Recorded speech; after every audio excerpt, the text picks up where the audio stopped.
Most of the research I've been doing the last year has been related to rumen fermentation and digestion, with a focus basically of trying to improve the efficiency of microbial protein synthesis and the bioavailability of amino acids, protein and amino acids in the small intestine.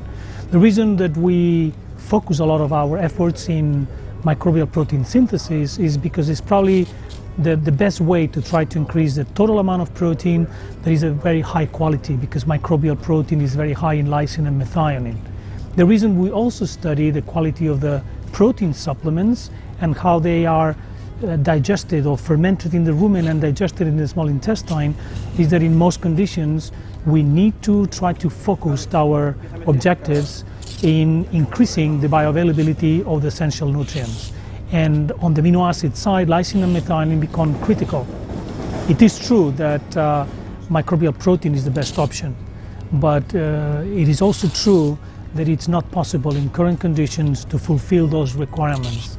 So we are interested in protein supplements or in specific nutrients that can be supplied directly to provide those limiting amino acids.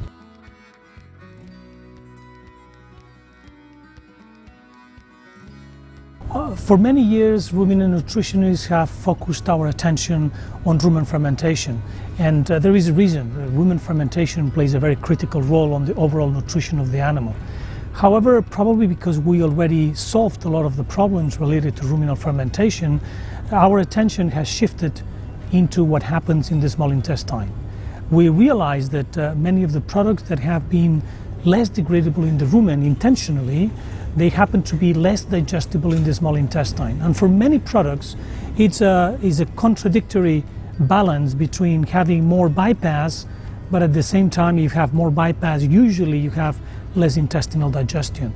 The key here is to try to find not the balance, but how can we get both things at the same time? How can we get a high bypass level and at the same time high intestinal digestibility? And that has to do a lot about the technology we use to protect these products, but we also need to develop techniques that are easy to do in the laboratory to control these intestinal digestion product. We have developed in our laboratory an in vitro test, in situ in vitro test, that is fairly reliable in trying to measure the digestibility of proteins in the small intestine.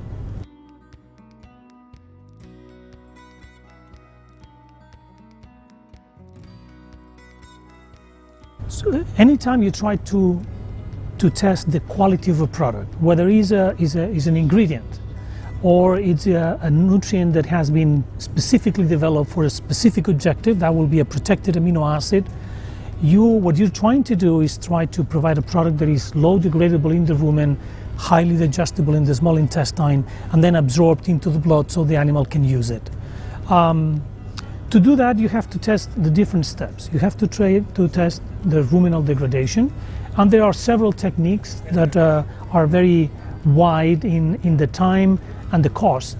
From a simple in vitro test, which is done in 24 hours and then you need 1 week and the cost is relatively cheap, and in the other extreme will be in vivo trials, where you actually put the amino acids in the diet and then you have to have cannulated animals.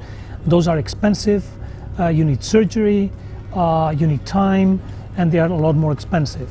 So we use all the range of techniques, and these techniques, it depends on the objective. Whether there is an initial screening in the technology development process, then you use simple, quick, cheap techniques, not very reliable, but very good for the screening process. But at the end, you have to have a proof in the real animal. You have to do the second test on the small intestine, and we have the same. We have very good in vitro tests that are cheaper and faster. They're very good for screening, and they hopefully simulate what happens in vivo. But if you want the real answer at the end, you have to measure it in vivo. Now, measuring intestinal digestibility in vivo is extremely difficult, because you have to have animals cannulated in different places in the digestive tract, and today they're not very common because the complexity, and also because the legislation tries to minimize the use of surgically prepared animals. But even if you have your intestinal digestibility, then these protein, these amino acids need to be absorbed. So the true test, the real test, is when you go up and measure the amino acids in the blood. That's extremely complex, is long, and is very expensive. But it's a real test. That's what we probably need to do to say this product is providing so much amino acids, not in the product, not in the small intestine, not digested, but just in blood. Those techniques are difficult, are complex. They're not very common because of these reasons, but they are the most reliable proof that this amino acid you're feeding is getting into the blood for the animal for use.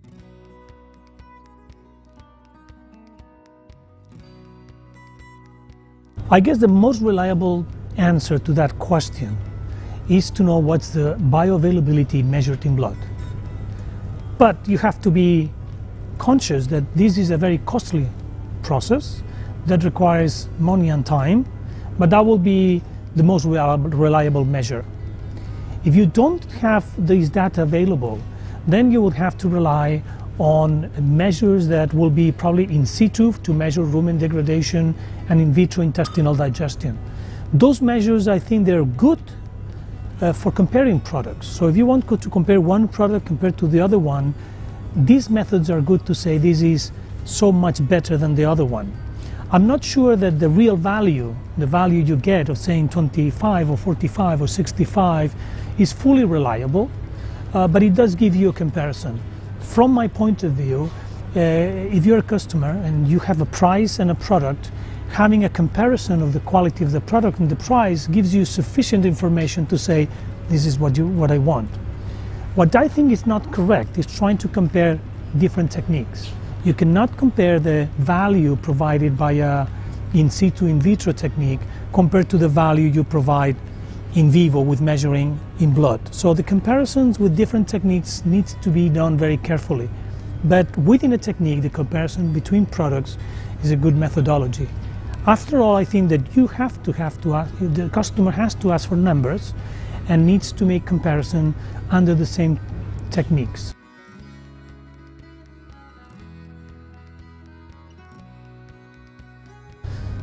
I think today we probably have moved in the last 10 years from crude protein into metabolizable protein. I think that this is a step where we are probably, most people is, formulating diets for. And I think we have a lot of information about the next step, which is formulating for amino acids. And when we today formulating amino acids, which some people do already, we're thinking about metabolizable protein and lysine. And when we talk about these, we're talking about the protein that has been, or the amino acids that have been digested in the small intestine. I think this step still needs to be done for many people, but after the amino acids are absorbed, they need to be utilized, and the efficiency of utilization changes depending on the level of production of the cow, it changes depending on the amount of energy of the diet, it depends on the total amount of the balance of different amino acids. I think from the practical standpoint, the next step that I think everybody should do is formulate based on amino acids. The next step in science is to provide information, data, equations to estimate the true availability, not the metabolizable, but the true usable amino acids in different conditions.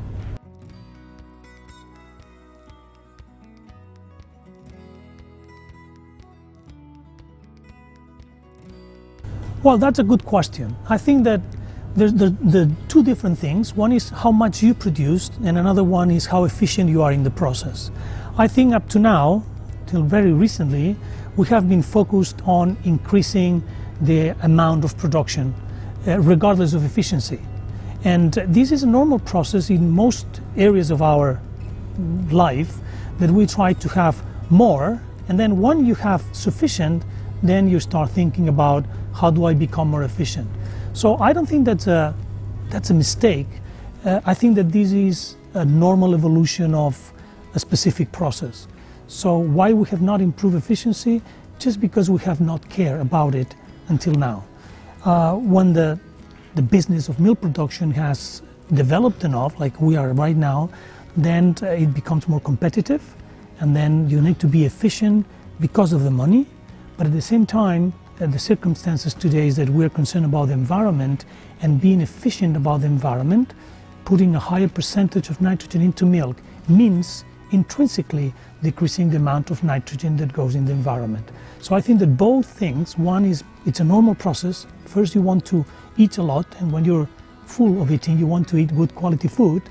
The same happens with milk production. The environment is another issue that we certainly have to be concerned about.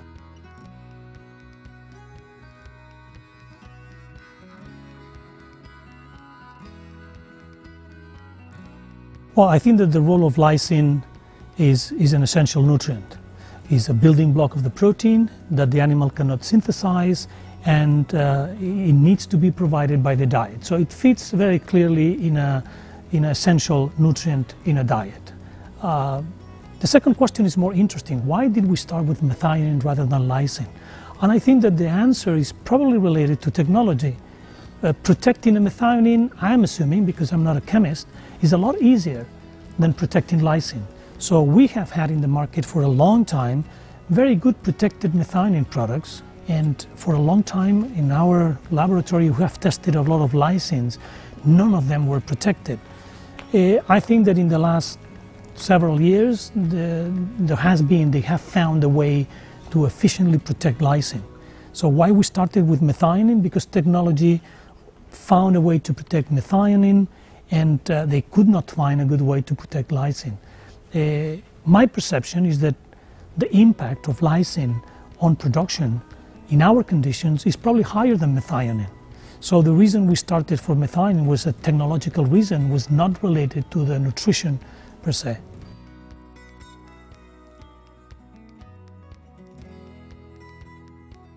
In my opinion, the best way would be to find out how much lysine is getting into the blood, because that tells me that it's being bypassed the rumen, digested in the intestine and absorbed.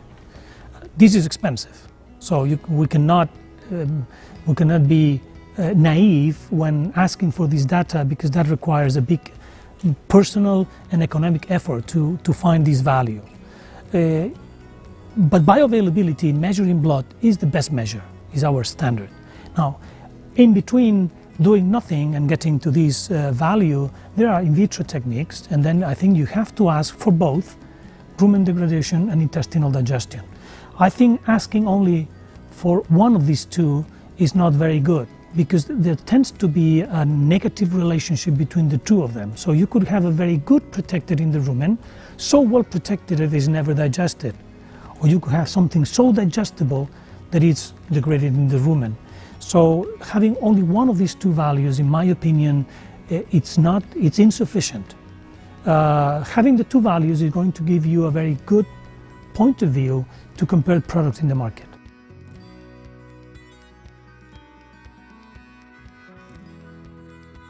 Well, it is very difficult to give an overall recommendation, because it's a nutrient.